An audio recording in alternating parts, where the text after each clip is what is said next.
Welcome, Commander players. This is episode 3 of our deep discussions, Kaalia the Vast, with my man and yours. 3 drinks. Hello, hello. And he goes Hey, silent. what's There he going is. on? uh, did you get your technical issues worked out there, buddy? Yep. I- all I had to do was just close the stream, so I'm not sit. Because if I'm watching our stream as I'm talking, that's the equivalent of calling into a radio show while you have the radio show playing.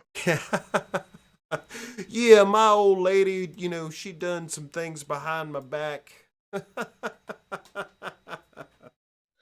Oh yeah, the old Lex and Terry kind of crowd. yep. Righteous. So now I did a naughty, and I hope you forgive me. I did not Okay. send you the topic in advance. And the reason why is, if you recall, at the end of our last episode, we actually posed the question in advance. We Because did. of the direction that we were going, we were probably all wrapped up with, I mean, any player picking up any deck anytime for their intention of where they want to sit down and play that deck. I mean, that's humans are complicated, right? But I think we're at the point now where we can actually start in more of a deeper discussion on the possible archetypes associated with Kaalia the Vast, because most people just think of her as this. Well, I'm just going to drop these big fatties into play, and that's it. There's a lot more nuance, and hopefully we're gonna broach that topic today. So, Or they think of her as a, oh boy, I'm gonna cast Armageddon, and then I'm gonna have no more friends. well, Not those that I'm speaking from experience right, here. but also, like, speaking from experience, that's the people that we like, right? Well, that's certainly the people that I am, at least. Hmm. Uh, So, what's a good jump off point? Let's say let's do like a quasi on the fly ranking system of uh, your basic Kaalia, like main air quotes mainstream Kaalia archetype. So let's throw out some ideas. We can kind of rank those and kind of talk to those. So so the the first archetype that comes to my mind is because it's what Kaalia does, and that's the sneak attack, the show and tell kind of deck. And then the sub deck of that would be Reanimator, because they're both doing the same thing, which is cheating mana cost. okay, fair. So you could theoretically let's take the moment to take the scalpel to that, like, right as we're talking to it. So let's assume we're just going to throw in sneak attack, like you said. So calling a sneak attack, that's 2 effects of the same type. Does Quicksilver Amulet count? It does. Okay, And so of course there's Perforos 2.0, I can't recall. Oh, I do have bronze that. the bronze blooded.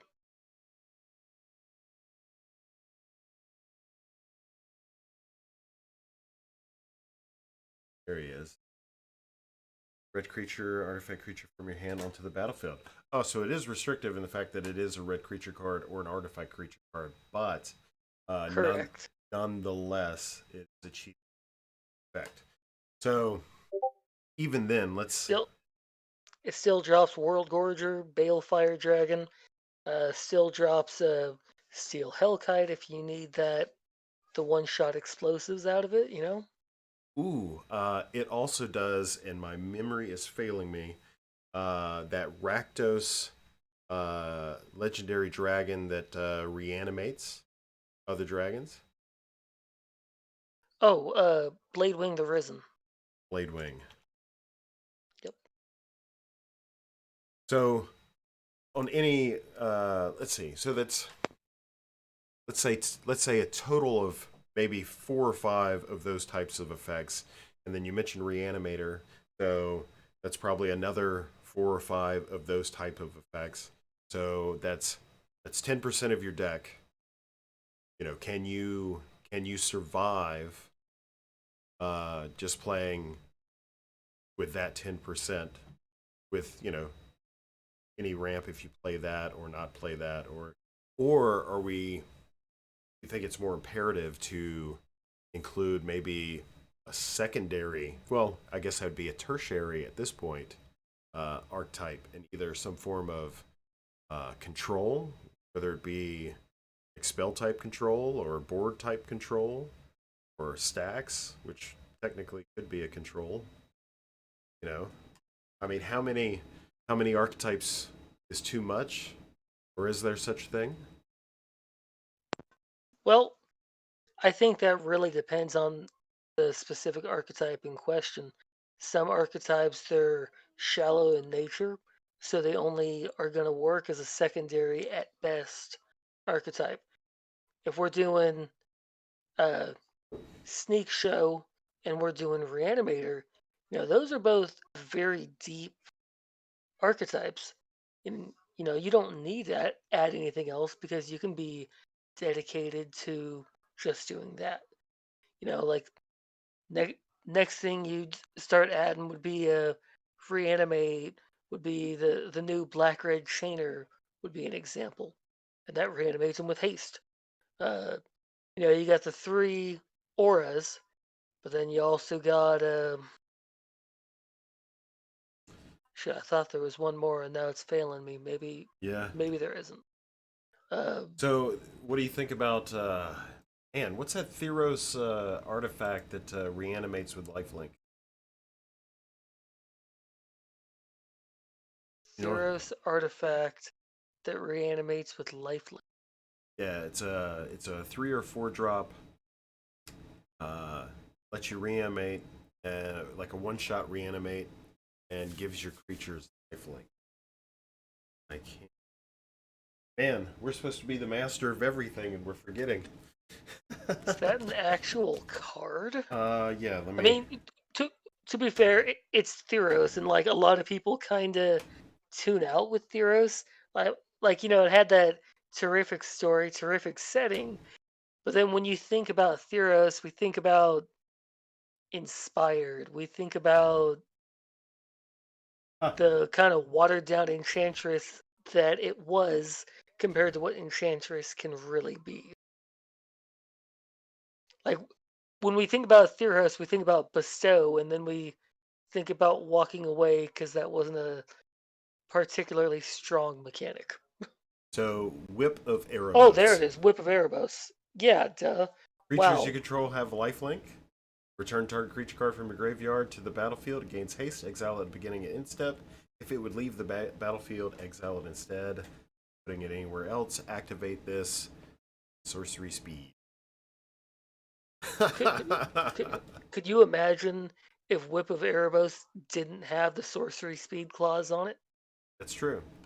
But that's the thing. I think the trade off, looking at it, and this is just my spiky Johnny Timmy, jumping out through the microphone.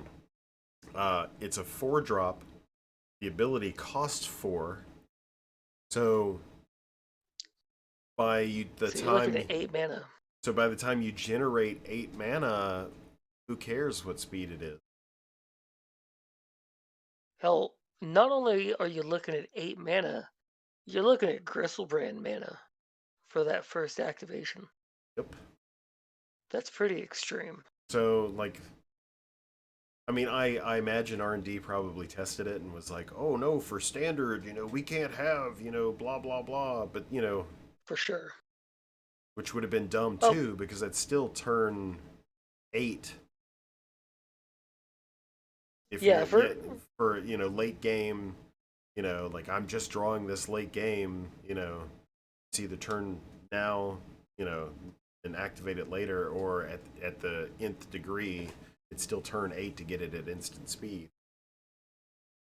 Yeah, like this card for standard, for being standard playable, it couldn't have cost any less than what it does now, because reanimation isn't supposed to be top tier in standard, because that's not something that WotC has in their vision for the format. So the irony in that statement is this card was top tier for a little while. Even at Yeah. the Gristlebrand mana to activate. Yep. At the sorcery speed as well. And the reason Mhm. why, but see, that's the thing. And this kind of leads us back into that commander kind of scenario. See, the reason why this card was so good is because Theros, uh, in my mind anyway, was marking the time when the value of creatures, the power creep on creatures was like not only turning the corner, but like racing down to the other end of the speedway. You know, you had like things like Siege Rhino, which just entering the battlefield was a 6 point life swing. You know, you had like these huge, valuable creatures. That's what I feel made Whip so good. Not Whip. I mean, 8 mana for a reanimate, sorcery speed, or turn 5. You know, Wasn't Whip in the same standard format that Thragtusk was in? ah, I got a feeling it wasn't, because that would no, mean Siege Rhino was in the same format as no. Thragtusk, You're and that thinking sounds absolutely miserable. you're thinking on burial rights, which Okay. also is a boss ass reanimation spell because it takes entomb and turns entomb into a reanimation spell. You can go fetch out your burial rights and then pay the white mana cost and reanimate. That's right. Yeah, Thragtusk then was in the same format Frights. that Yeah. we had. Uh, it was in the same format that we had Resto Angel Yes. and Yeah, frights. It the was second year of the Titans. yeah, French rights was the deck. Frights. Yep. So, yeah. So that said, okay, so you said that reanimation slash cheat into play uh, is probably good enough on its own not to need a compulsory or complementary is what I'm looking for. Complementary archetypes to go along with it. Now that said, um, I would say that let's say for the have you heard of that building strategy that's 8x8? You know what have you when you're doing a deck building strategy. Way to help new players is to do 8 categories by 8 cards. I don't really look at Oh, anybody my that's decks as being 8 categories. right. That's because you're an advanced player. So the strategy is specifically for newer players who are trying to figure out how to put together commander decks. They're like, well, how do I decide what types of cards do I put in? So using that strategy based on what we're talking about here, because you kind of have to talk to the not to put new players at the lowest common denominator. That's not necessarily what I'm trying to say here, but like trying to start it with your baseline, whatever. So if you're doing a cheat into play reanimation uh, style deck, then you want 8 of those types of effects in your deck. So 8 reanimates, 8 cheat into play, in order to guarantee that you're going to see them through normal course of your play. Now, what happens is for us when you've played as long as we have or collected the cards that we have, we can kind of cheat those corners by tutoring or shuffle effects, card draw, or we you Right. learn how That to particular rule is the philosophy that Game Nights tries to use. Their 10-10-10 rule, the 10 board wipes, 10 ramp spells, and yeah 10 draw spells. which I don't agree with at all. Because, I mean, for one thing, have you ever played a deck that has 10 board wipes in it? That is so the most awkward feeling deck ever. but that's the thing. So the reason why we don't necessarily agree, because that's the thing, I don't agree with it.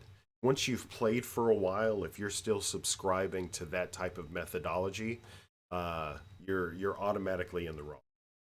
However, if you're in your first year of Commander and you're trying to figure, because that's the thing, I can remember when I was trying to figure this thing out. Man, it was, if it weren't for the forums at that time, I still would have been lost. So, having just this simple toolkit where you're like, oh, well, I just need to make sure it's math, dummy, have X number of cards. If I have X number of cards of this type, like spot removal, if I have 8 spot removal spells in my deck, then as long as they're flexible, remove permanent, exile permanent, that sort of deal, then I'm pretty much guaranteed that whenever that troublesome permanent comes along, I'm more than likely going to be able to take care of that. But then getting to our points is after you've played for a little while, you recognize that if I am drawing more than one card per turn, there's no real need to have 8 or 10 copies of an effect because I'm increasing my chance of drawing into that or otherwise manipulating that to my advantage. So I digress.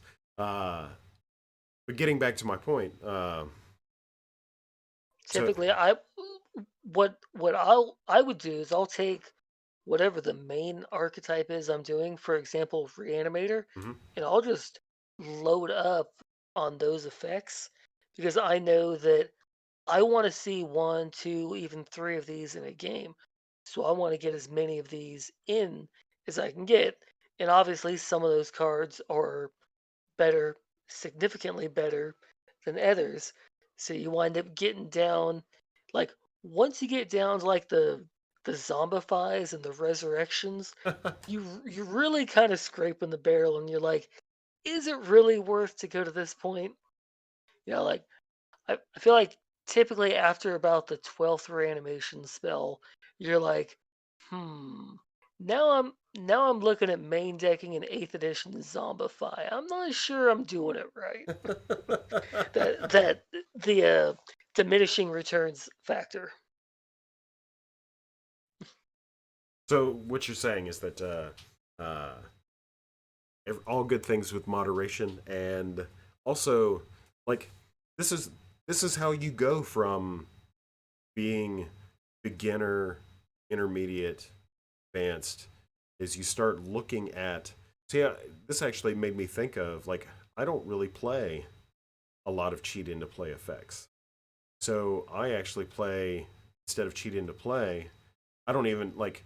I might have Kaalia and I might have sneak attack. Outside of that, I won't have anything that does that other than those two things. But then I'll have reanimates. But even then, like even in a high power game, I'm only going to have 4, maybe 6 reanimate effects total, and those are going to be probably as flexible as I can make them be to not only be just for demons or what. I'm looking at things like Alesha. Like I did a Kaalia Alesha. Well, I couldn't make up my mind uh, how much card advantage. Been there. Yeah, I couldn't make up my mind exactly how much card advantage I wanted. So I'm like, why not do both?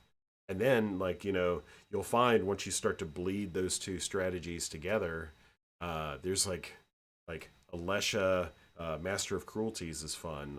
Alesha, Karmic Guide is fun. Um, things of that nature. What's that? Phyrexian Revoker? Is that what I'm thinking of? Uh, like Revoker is a very electable card, and it does have a good impact on the board. No, I don't know if that's the one I'm thinking of. I'm thinking of the Black Karmic Guide. Oh, Body Snatcher. Could be Body Snatcher.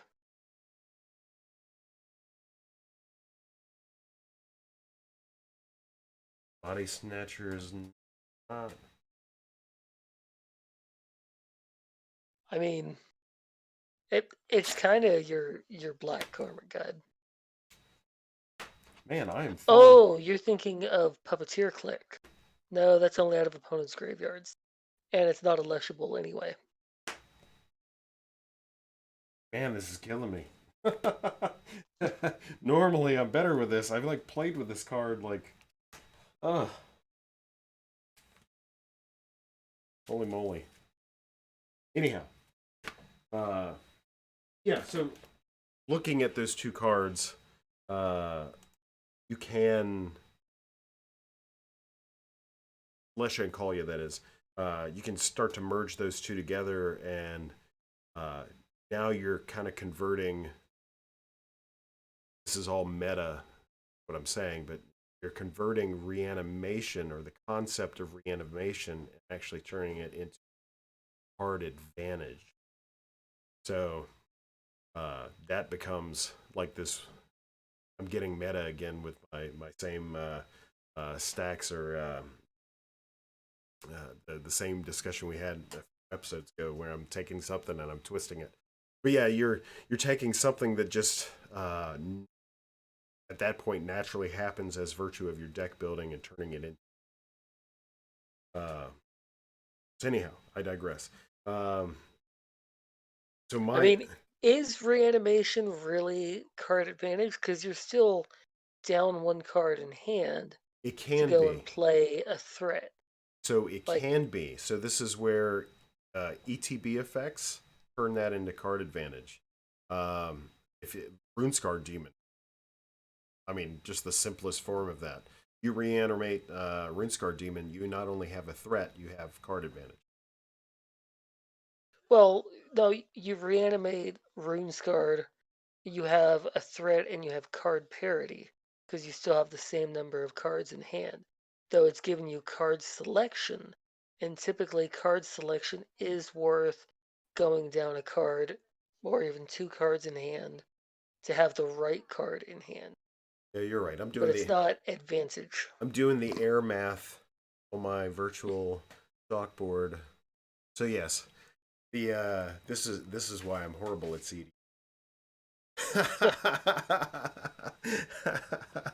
See, I'm only good at it because I take away their mana so they can't cast their spells. If they can't cast their spells, I win by default. That's fair.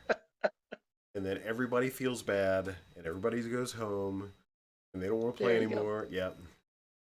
Well, though they'll play anymore. They just won't invite me back because I'm the douchebag that took away their mana. So Reanimator, cheat into play. What about Control? What does Mardu Control look like? Uh, if I had to guess, I'd probably say it looks something similar to the 100 card Mardu Singleton that I took to a modern FNM and made a fit made a fish player tilt when I took game 3 with a blind wildfire ripped off the top. so so not to not to tread on your meme, but so I actually think Armageddon is a control build. I So mean it so hear me out. it So can depending on what the control is trying to do. right. So there was a this is not necessarily a reference for new players, but there was a Xancha build way back when she first came out. Xancha operated a very specific way, and let me bring that up on.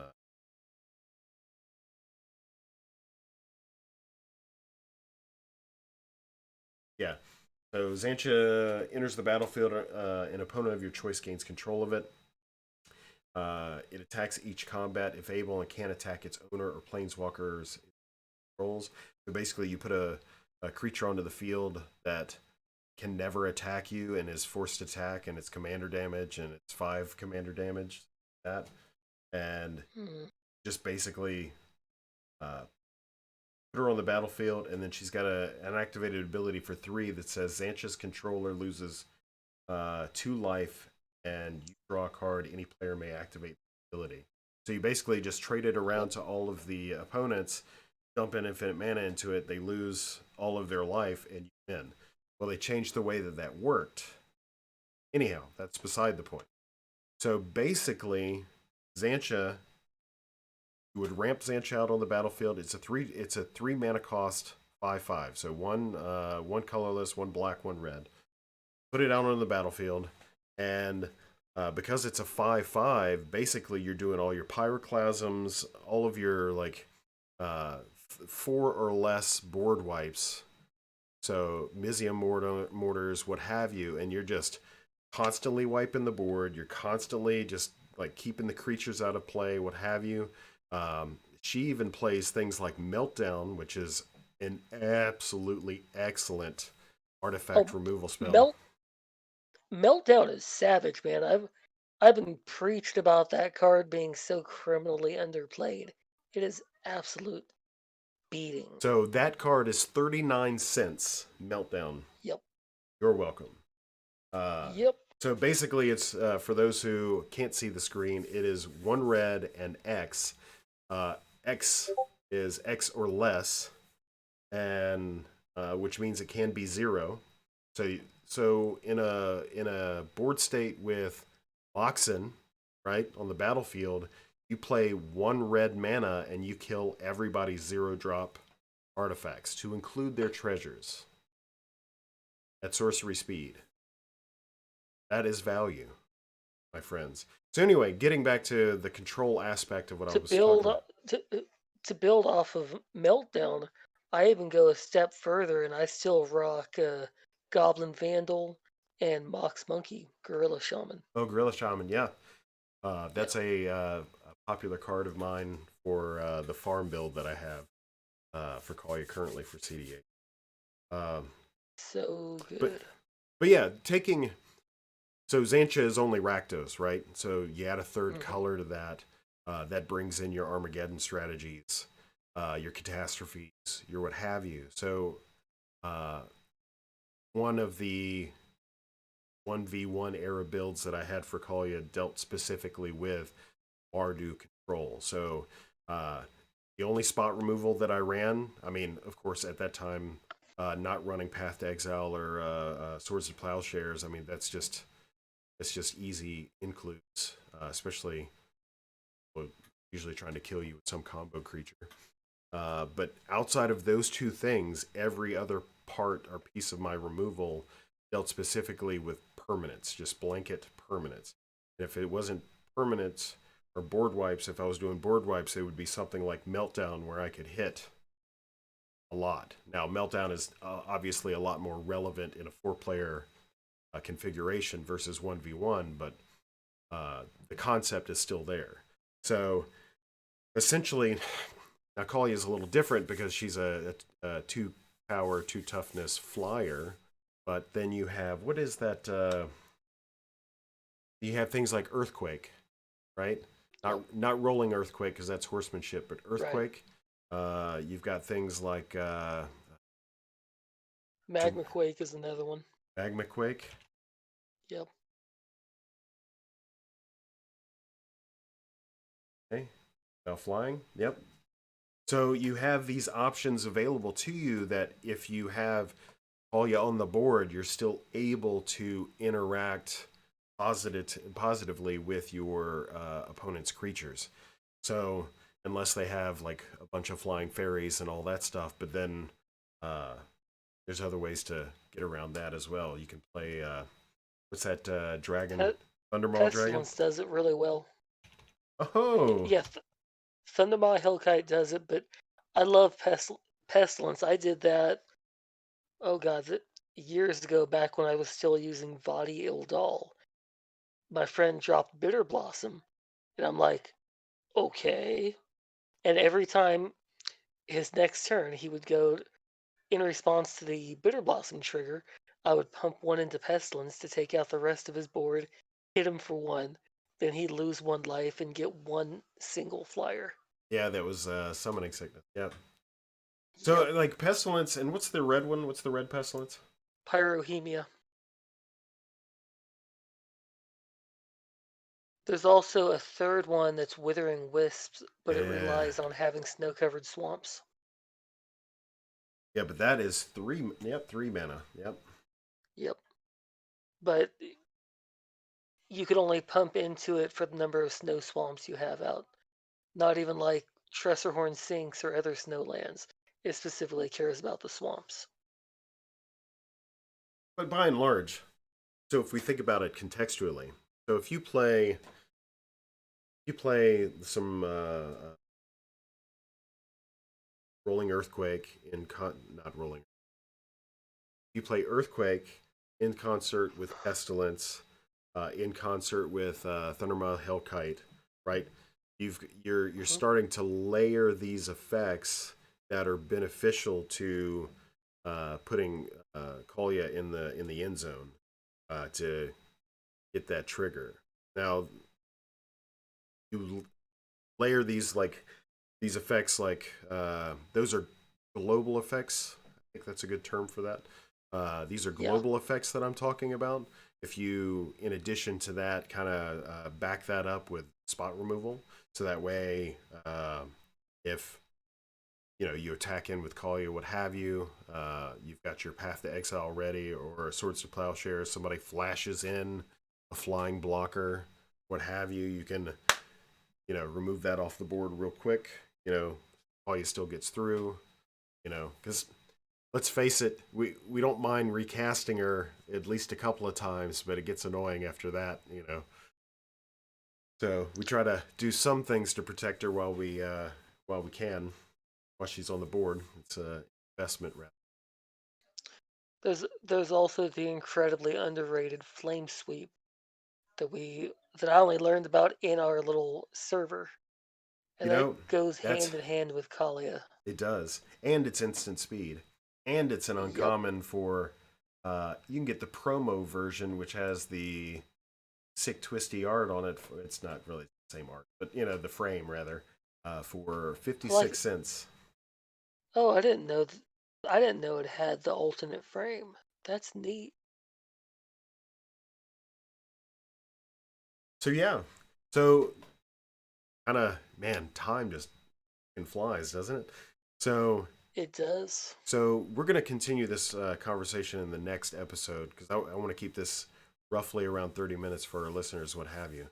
If you're with us on Twitch, we're gonna keep talking after this, but for the YouTube video, wrap this up really quick. But just yeah. We talked about three, I think, really relevant archetypes for Kaalia the Vast, pretty much at any table, because you can gear this. You could be more budget friendly with the things that we've been talking about. I think uh, the cheat into play might be the probably the most expensive of the Oh yeah. three archetypes because sneak attack is not cheap. I don't know. Uh, but it's probably the most expensive. Uh, you could By far. even you can even probably layer these three with good success into the deck because you're going to be playing removal anyway. So the thing that I feel takes it from just your average removal suite that you put in every H deck or commander deck, you can add 20% to that, and then now you're dealing with an archetype, right? That's probably a fair assessment. Mm, Or contributing to an archetype, because that's the thing, like the more spot removal or controlling spells you add, the more control you lean, and then you're going to be effectively a Mardu Control build with some spicy thrown in. No, you don't think so? I mean, like it's always so hard to consider Kaalia as the control deck because you have a chunk of your deck has to represent your tutors to have the right tool for the job. You got to have your cheat mechanism, some kind of interaction spells. You got to have your actual threat base so that Kaalia does something. And You got to have some kind of acceleration. And by that point, it's like, how many slots are actually left? It's Can you tough. really call yourself a control deck? It's Like, tough. Yeah. I find that at best I call myself aggro control, or I call myself combo, because the goal is to eliminate answer players, not threats. Uh, that's a mantra that doesn't sit so well with other people. Typically, these are the players that like to play multiplayer and actually keep friends. So Friends are overrated. The pandemic has showed us that. there you go. Righteous. So, looking at what we have here, that's probably it for our episode 3. But that means we're going to be back next week, pick up this conversation to keep going. From this, we're probably gonna. I don't know. I don't know what's next on the Kaalia archetype. We'll probably discuss that more offline, or actually as Twitch bonus material. So those who are listening live or have the opportunity to listen live, they're probably going to hear this ahead of time. Probably talk about it then. But for the rest of you, you'll just have to wait till next week. So until For then, those yeah, go ahead. for those of you on YouTube, if you can do me a favor and go ahead and like this channel if you like dragons, ring the bell for demonic service, and go ahead and comment on all these videos what your favorite angel is. We will love you long time. Yes, sir. Yes, sir. So thank you guys again for listening in, and we'll see you next week. All right, perfect. Peace.